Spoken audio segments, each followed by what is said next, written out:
দান করেছে। তবে জানলতা একটু প্রেম একটু ভক্তি যেন থাকে। অমায়রা ভগবান ভক্তকে বড্ড ভালোবাসে গো। ভগবান ভক্তকে বড় ভালোবাসে, কিন্তু ভক্তের চাইতে ভক্তের যে নয়নের জল সেটাকে ভগবান বড্ড ভালোবাসে। নয়নের জলে ডেকেছিল না বাবা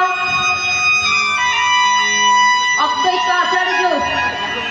1-2 বছর নয় গো, 1 যুগ অর্থাৎ 12 বছর ধরে নয়নের জলকে কালি করে তুলসী পাঠে তোমাকে ওই রাজপ্রাসাদটা বড় আপন হলো।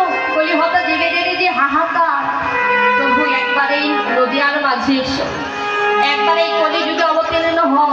সেই অদ্বৈত আচার্যের ডাক শ্রবণ করে ভগবান আর থাকতে পারলেন না। ভগবান এই নদিয়ার মাঝে আসতে বাধ্য হলেন। ভক্তের নয়নের জল বাবা ভগবানের কাছে এতটাই প্রিয়। ভগবান কি বললেন, এই যে ভক্ত সুদামা ভগবান শ্রীকৃষ্ণের সঙ্গে দেখা করতে গিয়ে কত বন জঙ্গল পেরিয়ে ভগবানের সঙ্গে দেখা করতে গেল সেই দ্বারকা।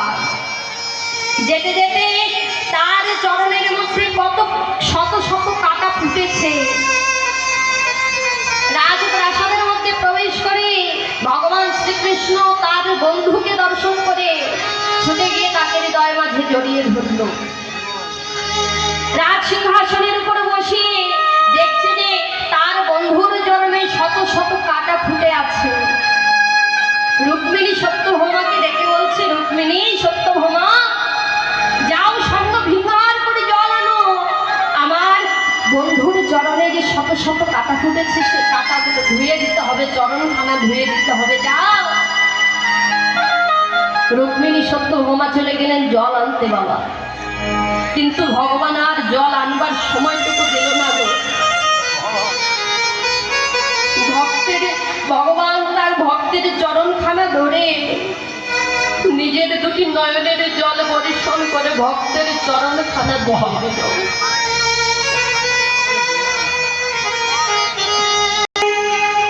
কৃষ্ণ কবিরাজ দাস গোস্বামী ডেকে বলছে, হ্যাঁ গো, যে ভগবানের এই কলিযুগে এসে কাঁদবার কথা ছিল, আজ সেই ভগবান দেখো আনন্দ করছে। আনন্দ হবে না বাবা?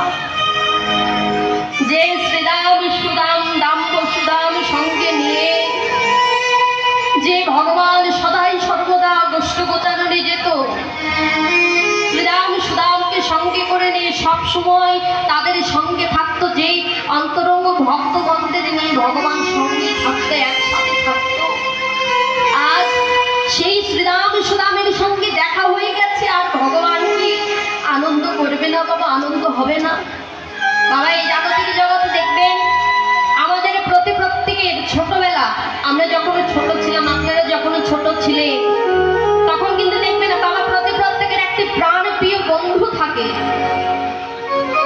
প্রত্যেকের একটি নিজের কাছের একজন বন্ধু থাকে, থাকে না মা?